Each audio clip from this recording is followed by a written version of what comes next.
"Girl, this is straight up criminal behavior," she said, examining the dying plants. "You've got her dead to rights on that security footage, but more importantly, you've got a platform and a voice that she clearly underestimated. You've got footage, a platform, and an audience. Use them to set a trap she won't see coming."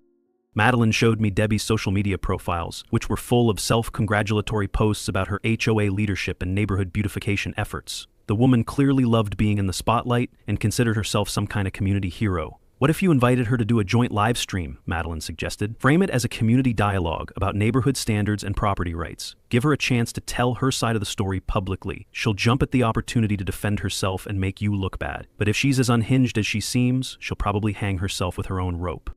While we were strategizing, I noticed something that made my decision for me. Debbie had started what appeared to be a harassment campaign against me in the neighborhood. She'd printed up new flyers, even more professional looking than the first batch, that featured screenshots from my live stream and accused me of cyberbullying, an invasion of privacy. The flyers claimed that I was using my internet platform to harass a dedicated community volunteer and urged neighbors to take action to protect our neighborhood from this toxic influence. But Debbie had made a crucial mistake. In her zeal to paint herself as the victim, she'd actually included quotes from my video that made it clear she'd been watching my content closely. She'd even referenced specific comments from my subscribers, which proved she'd been monitoring my channel obsessively. This gave me the ammunition I needed to turn the tables on her. I decided to take Madeline's advice and create what appeared to be an olive branch, but was actually a carefully laid trap. I posted a community-stable video that evening, speaking directly to the camera with my damaged garden visible in the background. "I want to address the situation that's been developing in my neighborhood," I began, using my most diplomatic tone. "There seems to be some misunderstanding about my intentions and my garden. I believe that most conflicts can be resolved through open, honest communication. So I'm extending an invitation to anyone in my neighborhood who has concerns about my property to join me for a live conversation where we can discuss this like adults." I made sure to mention that the live stream would be public and that I believed transparency was the key to resolving community disputes. The bait was irresistible to someone like Debbie. Within 2 hours, I received a text message from a number I didn't recognize. "This is Debbie Whitlow. I accept your invitation to discuss your inappropriate behavior publicly. Tomorrow at 3 p.m. works for me. I look forward to setting the record straight about what's really happening in our neighborhood." I showed the text to Madeline, who grinned and gave me a high five. "She just walked right into it," she said. "Now we just need to make sure we're ready to catch her when she falls." That night, Madeline helped me set up multiple camera angles and test the audio equipment to make sure everything would be perfect for tomorrow's showdown. We also went through possible questions and responses, preparing for every scenario we could think of. "Remember," Madeline said as we finished our preparations, "the goal isn't to attack her directly. Just give her enough rope and let her character speak for itself. People like Debbie always reveal their true nature when they think they're winning." As I went to bed that night, I felt a mixture of nervousness and anticipation. Tomorrow would either vindicate me completely or potentially make this situation much worse, but I was ready to find out which way it would go. The next morning brought an unpleasant surprise that made my stomach drop. I woke up to find my phone buzzing with notifications from neighbors and subscribers who had seen something that made my blood boil.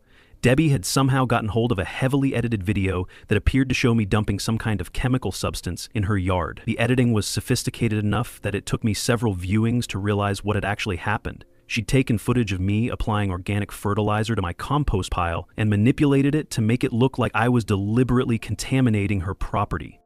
The fake video was spreading through local community groups and had even been posted on some neighborhood watch pages with captions like "Local YouTuber caught vandalizing neighbor's property," and "This is what happens when internet fame goes to someone's head." The comments under these posts were brutal, and I could see that some people were actually believing this fabricated evidence.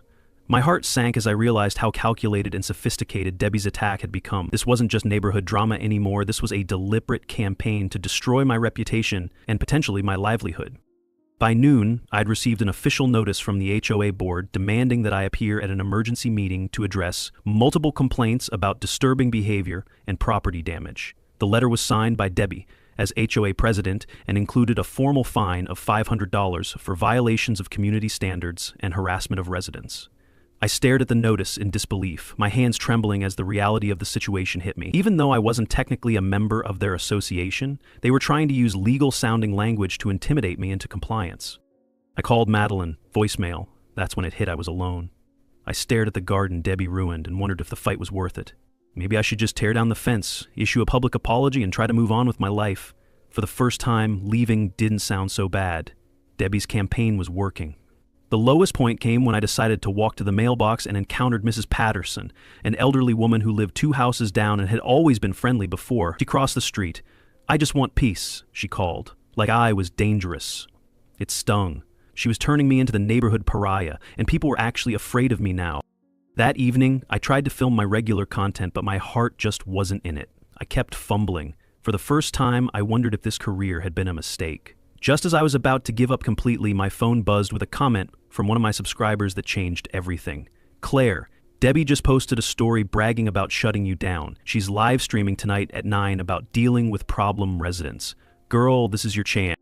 Madeline finally called me back around 8 p.m., and I immediately told her about the fake video and the HOA notice, but also about the tip from my subscriber. "Oh, honey," she said, and I could hear the anger building in her voice as I described what had happened. "This is exactly what bullies like Debbie count on. They push and push until their victims give up and disappear. But here's the thing you need to remember. She's getting desperate. People don't resort to faking evidence unless they know they're losing the legitimate fight."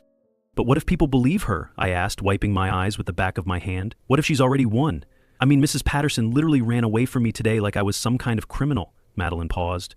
I could hear her typing rapidly in the background. "Listen," she said finally. "I've been doing some research on our friend Debbie, and I think I've found something that might help. Did you know she's been posting about this situation on her personal social media accounts? And guess what? She's been live streaming some of her HOA president duties to show off her authority." That piece of information sparked something in my brain. If Debbie was live streaming her activities, that meant she was documenting her own behavior and potentially creating evidence that could work against her. "What kind of stuff has she been posting?" I asked, feeling a tiny spark of hope for the first time all day. Madeline sent me several screenshots of Debbie's recent posts, and what I saw made my jaw drop. She'd been bragging about maintaining neighborhood standards and dealing with problem residents in ways that seemed to directly reference our conflict. "Look at this one," Madeline said, reading me a post from 2 days ago. "Sometimes being an HOA president means making tough decisions to protect property values. Not everyone appreciates the work that goes into maintaining a quality community, but someone has to be willing to take action when standards are threatened." The post had dozens of supportive comments from other HOA presidents and neighbors, but the timing and content made it clear she was talking about me. But the real smoking gun was a post from earlier that same day, where Debbie had written, "Excited to go live tonight to discuss community leadership and how to handle disruptive residents. Tune in at 9 p.m. for some real talk about property management." She was actually planning to broadcast herself talking about our situation, which gave me an idea that was either brilliant or completely insane. What if I could get her to incriminate herself during her own live stream? I shared my idea with Madeline, who was initially skeptical, but gradually warmed up to the concept. "It's risky," she admitted, "but if you can get her to admit to vandalizing your garden or creating that fake video while she's broadcasting live, you'd have evidence that couldn't be disputed or edited.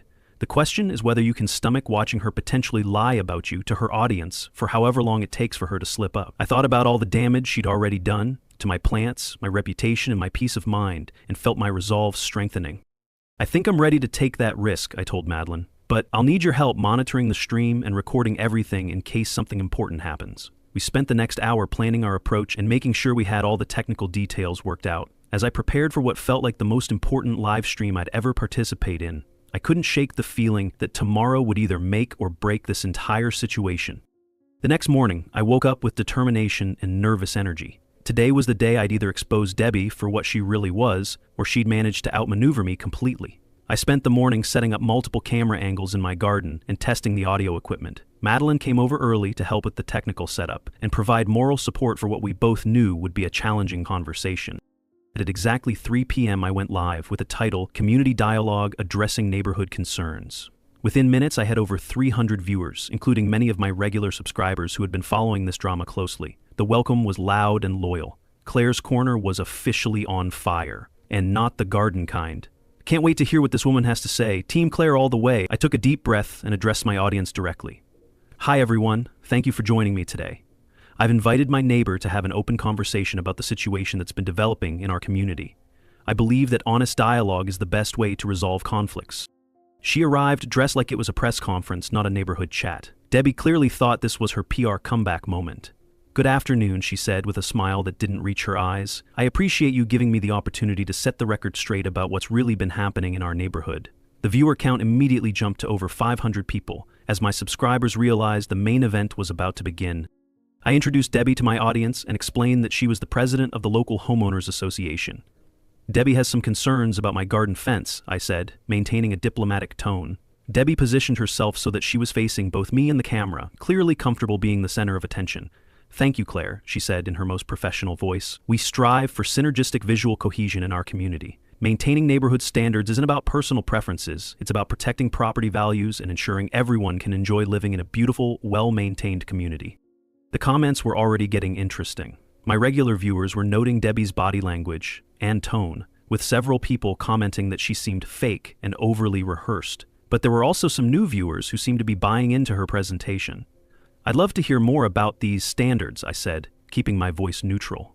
Can you help my viewers understand what specific issues you have with my garden fence? Debbie launched into a speech she'd clearly practiced, full of buzzwords like property value and community standards. That's when I decided to start probing deeper. You mentioned that some residents don't understand how their choices affect others, I said, maintaining eye contact with her. Can you give us some specific examples of the kinds of issues you've had to address as HOA president? This was where Debbie's love of attention started working against her. Instead of giving vague, diplomatic examples, she began detailing specific conflicts she'd had with other neighbors, clearly reveling in her role as the neighborhood authority figure. Well, there was the situation with the Hendersons on Maple Street, she said, warming to her subject. They wanted to paint their front door this garish blue color that would have stuck out like a sore thumb. I had to explain to them that our community has established color palettes for a reason. The comments were starting to pick up on the controlling nature of her examples. Who gets to decide what colors people can paint their door? One viewer asked. But the real breakthrough came when I asked about her approach to enforcement. How do you typically handle situations where residents don't voluntarily comply with HOA guidelines? I asked innocently. Debbie's eyes lit up, and I could tell she was excited to talk about her authority and effectiveness as a leader. Sometimes you have to be creative, she said with a smile that made my skin crawl. People respond to different kinds of pressure. Some people need financial incentives. Fines can be very motivating. Others respond better to social pressure or direct intervention. The phrase direct intervention caught the attention of my viewers immediately. The comments exploded with questions. What does direct intervention mean? Is she talking about taking action against people's property? This sounds super sketchy. Direct intervention sounds like it could mean a lot of things, I said carefully. Can you elaborate on what that looks like in practice? Debbie glanced at the viewer count, which had climbed to over 600 people, and I could see her ego taking over completely. Well, sometimes when people are being particularly stubborn about maintaining community standards, you have to help them understand the consequences of their choices, she said, clearly enjoying the attention. For instance, if someone insists on maintaining an unsightly garden that attracts pests and creates problems for neighbors, you might need to take steps to address those issues directly.